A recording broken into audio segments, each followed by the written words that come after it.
A segunda-feira, dia 4 de outubro, vai ficar marcada como um dos dias mais tenebrosos para o conglomerado do Facebook.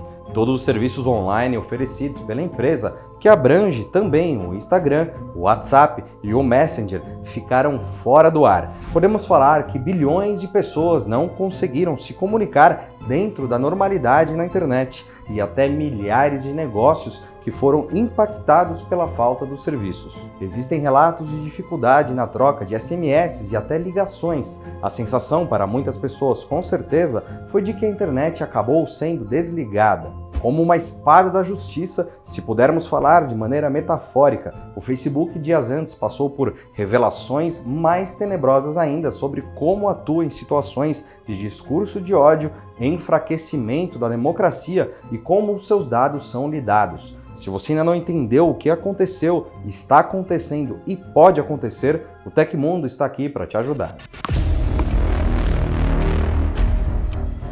Olá, meus amigos e minhas amigas, eu sou o Felipe Paião, editor do Tecmundo, e hoje vamos falar sobre a nuvem negra que paira sobre o Facebook. A empresa vem sofrendo acusações graves e, enquanto isso acontece, também vem perdendo dinheiro. Vamos trazer detalhes sobre as acusações, explicar para você como um apagão desse tamanho pode acontecer e buscar entender qual é o futuro do Facebook nessa história. Para quem não sabe, o CEO do Facebook se chama Mark Zuckerberg. Além da rede social, o conglomerado liderado por Zuck engloba também o Instagram para fotos e vídeos, o WhatsApp e o Messenger para mensagens instantâneas. O pesadelo que paira sobre o Facebook teve início na semana passada, quando o fundador da organização Whistleblower Aid, chamado John Tai, foi procurado por uma ex-funcionária da rede social que teria acessado milhares de documentos internos e denunciava ilegalidades em potencial. Entendendo a gravidade da situação após algumas chamadas telefônicas, a fonte recebeu proteção legal dessa organização para trazer os assuntos à luz do dia.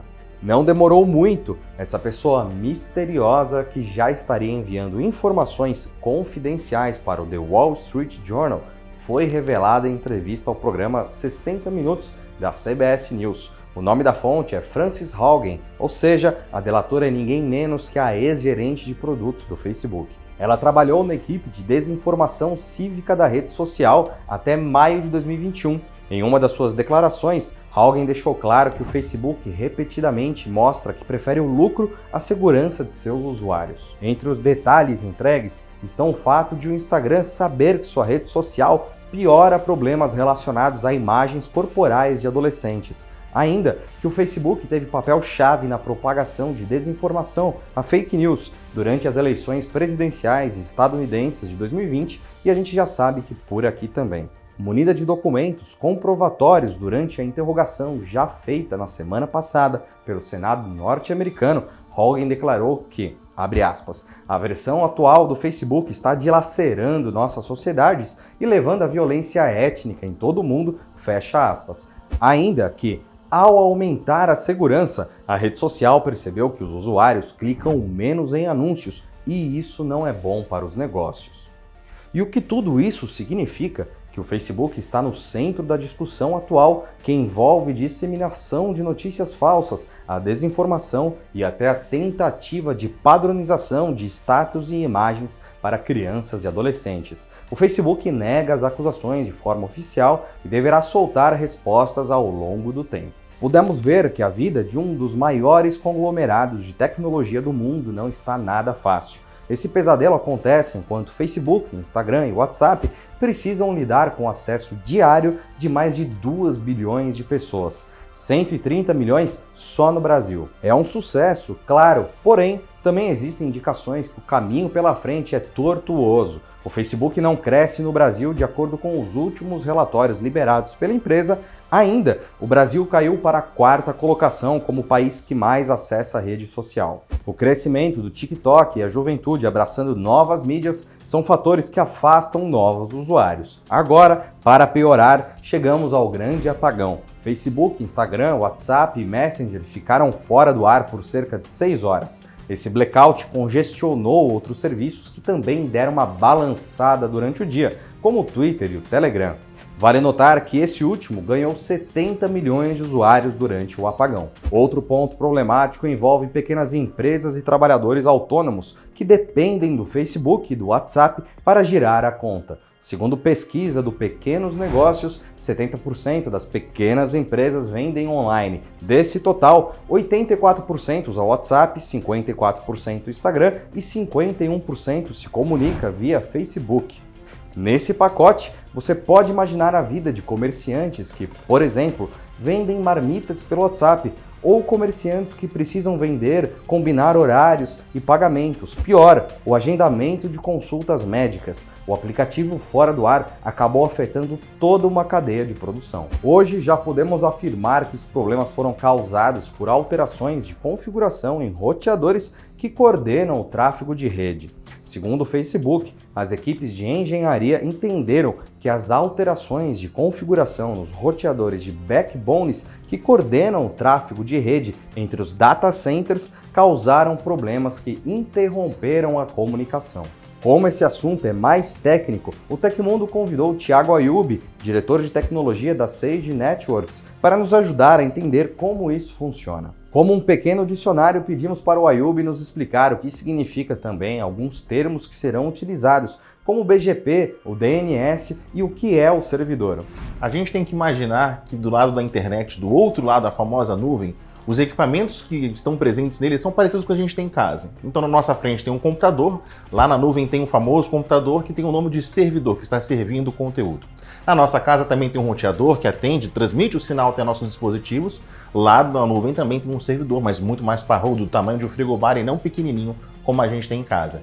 Então o servidor e o roteador estão presentes na nuvem, assim como estão presentes na nossa casa. Todos esses servidores que estão hospedando o conteúdo, as fotos, os textos do Facebook, as mensagens do WhatsApp, eles não são identificados por nome, eles são identificados por um número IP, que todo mundo tem na nossa casa, no nosso celular, no nosso notebook. Mas a gente não decora os números dos servidores que a gente acessa, a gente não decora o número IP do nosso servidor de e-mail corporativo, a gente não decora o número IP do tecmundo.com.br, o que a gente sabe são nomes. Então existe um serviço responsável por converter esses nomes em endereço IP.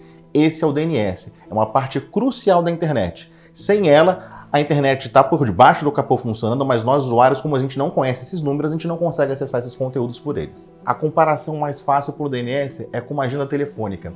A gente lembra o nome das pessoas para quem a gente quer ligar, mas a gente não sabe o número de telefone de todas elas. Então a gente procura na agenda o nome dessa pessoa e a agenda, sim, quando a gente manda ligar, converte o nome num número. Esse é o papel do DNS, converter o nome do endereço tecmundo.com.br para o endereço IP, que esse sim faz sentido para o roteador e para o seu computador alcançar o conteúdo e baixar o conteúdo. Border Gateway Protocol é algo para mim muito precioso, que eu trabalho com isso todos os dias, configuro roteadores BGP o tempo todo. Então a gente entendeu que o conteúdo das redes sociais, do site, de todos os aplicativos que a gente acessa são hospedados em servidores, são computadores especiais, mais parrudos, de maior porte, para conseguir armazenar esse conteúdo e enviar para a gente. Mas eles são identificados, acessíveis por um número, não por um nome. Quem converte o nome para o número é o DNS. Mas ainda assim existe uma tabela gigantesca de destinos, rotas, caminhos possíveis. Qual seria a grande agenda telefônica do mundo inteiro? Esse é o papel do BGP. É a forma que um roteador na internet conversa com outro, anunciando todos os destinos possíveis para qual ele é responsável. Se a gente fosse trocar o BGP para português, seria como o roteador BGP do Facebook falasse: olá, eu sou o roteador de borda do Facebook, que é o nome que a gente utiliza, sou responsável por toda essa lista de endereços IPs. Quem quiser entrar em contato com os servidores, fale comigo primeiro. Então é mais ou menos essa forma, essa grande ciranda que roteadores ficam trocando mensagens um com o outro, cada empresa dizendo a sua lista de endereços de caminhos possíveis a serem alcançados. É uma conversa de máquina para máquina, mas para nós humanos a gente conhece pelos nomes, pelos endereços, e aí que o DNS vem nos ajudar. Estamos entendidos? Agora vamos entender o que aconteceu durante a fatídica tarde de segunda-feira, o apagão total. Quando a gente analisa um incidente como esse de escala global, que durou horas, envolveu milhões de pessoas, é parecido com a gente analisar um acidente aéreo. É uma cadeia de vários fatores que somados dão esse desastre. Muita gente começou a pensar, poxa, se algo falhou não tem redundância? Sim, todas as grandes empresas como Google, Facebook têm uma série de redundâncias. Mas se a gente for montar uma linha do tempo, o que aconteceu foi o seguinte: a equipe de manutenção dos roteadores do Facebook precisava mensurar a capacidade de todos os roteadores no mundo inteiro. Eles têm data centers, servidores, roteadores espalhados em todos os continentes. O comando para mensurar essa capacidade, de forma inesperada, em vez de mensurar, acabou deixando fora do ar justamente esse roteador parecido com o que a gente tem em casa, que faz a fronteira entre a nossa rede e o resto da internet. No caso do lado da nuvem do Facebook, é o contrário, o que conecta os servidores do Facebook ao resto da internet mundialmente. Como esses equipamentos travaram todos ao mesmo tempo, eles simplesmente ficaram offline. É como se fosse cortar o cabo de comunicação de todos os equipamentos que ligam o Facebook ao mundo. E aí acabou tendo uma fita em cascata que a gente percebeu de várias formas. A primeira delas que muita gente falou foi o tal do erro do DNS. Porque justamente o serviço DNS, que é outro serviço assim como o HTTP, é um dos buscados pelo seu navegador. A mensagem de erro visível para nós era o nosso navegador falando: olha, não consigo encontrar esse tal de facebook.com. Será que esse endereço existe? Mas na verdade era o servidor DNS lá do Facebook que estava sem acesso à internet. Então, por isso que sequer tinha uma mensagem de erro. Não havia uma página: estamos em manutenção, por favor aguarde. Porque todos os servidores não estavam mais acessíveis à internet e por isso sequer uma mensagem de erro poderia ser produzida pela empresa. Eu sei que a gente tem uma curiosidade de entender nas minúcias tudo aquilo que aconteceu, mas o Facebook é uma empresa privada e eles escolhem o que eles vão divulgar ou não. Todas as notas que nós técnicos tivemos acesso, o público em geral, são muito reservadas, muito discretas em explicar o que aconteceu.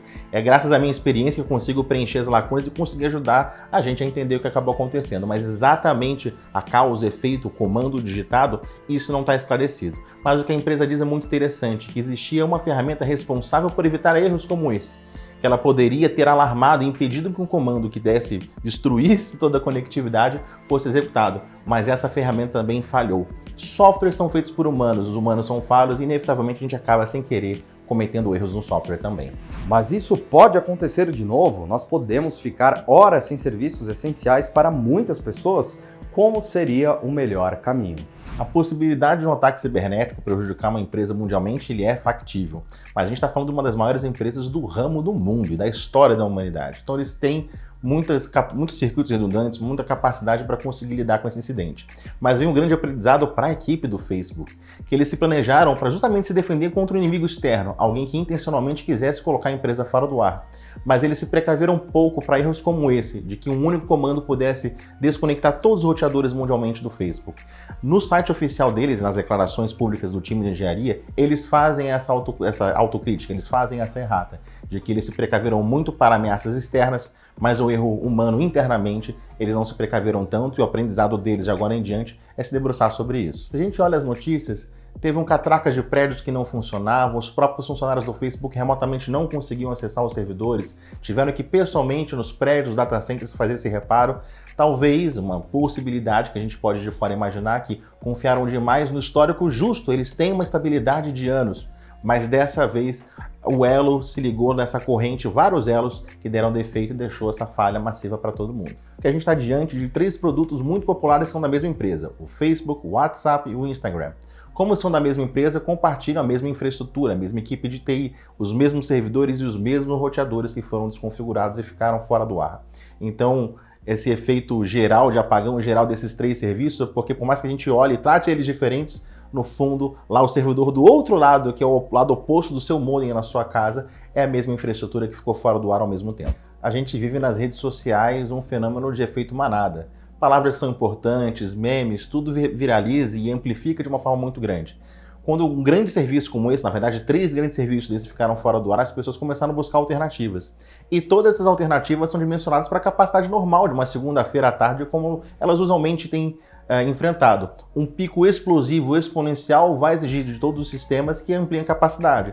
Então é esperado que nas primeiras horas do incidente, a telefonia móvel, fixa, SMS, outras redes sociais, e-mails corporativos que estavam quietinhos, todos na paz, pacíficos com a demanda atual deles, começaram a enfrentar um pico de demanda. Mas isso dura os primeiros minutos, as primeiras horas, até que as equipes de cada um desses sistemas ajam para poder aumentar a capacidade e aguentar essa demanda. Mas não teve nenhum incidente, nenhuma causa raiz que conecte todos esses fenômenos, a não ser um mero efeito manada, nós, usuários curiosos, migrando de uma plataforma para outra. A gente tem que se inspirar na lei de Murphy, né? Se algo pode dar errado, vai dar errado, como vulgarmente a gente fala. Então sim, não só com essa empresa erros semelhantes como esse pode acontecer, sobre qualquer outro serviço. Panes podem acontecer, equipamentos falham, softwares falham, humanos principalmente falham.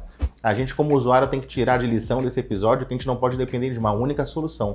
temos que ter plano B, plano C, para tudo aquilo que as nossas vidas, nosso cotidiano e principalmente as nossas empresas e negócios precisam. Então, qualquer fornecedor pode falhar, temos que ter alternativas a todas as soluções de tecnologia que a gente gosta e depende delas. Como pudemos notar, o apagão foi um caso específico, porém grave, e é bem interessante perceber que isso aconteceu logo após as denúncias contra a empresa começarem a tomar fôlego, unindo esses fatos preocupantes e o crescimento de ondas gigantescas como a TikTok e a efemeridade de publicações. O barco do Facebook passará por águas muito turbulentas até reencontrar o seu caminho ou acabar afundando de vez. O que você pensa sobre esse assunto? Ficou com alguma dúvida? A caixa de comentários está sempre aberta para batermos um papo e você também pode entregar sugestões. Se você chegou até aqui, deixa aquele like amigão e compartilha esse vídeo com um amigo. Não custa nada e ajuda a gente. Eu vejo você amanhã, um abraço e até a próxima. Tchau, tchau.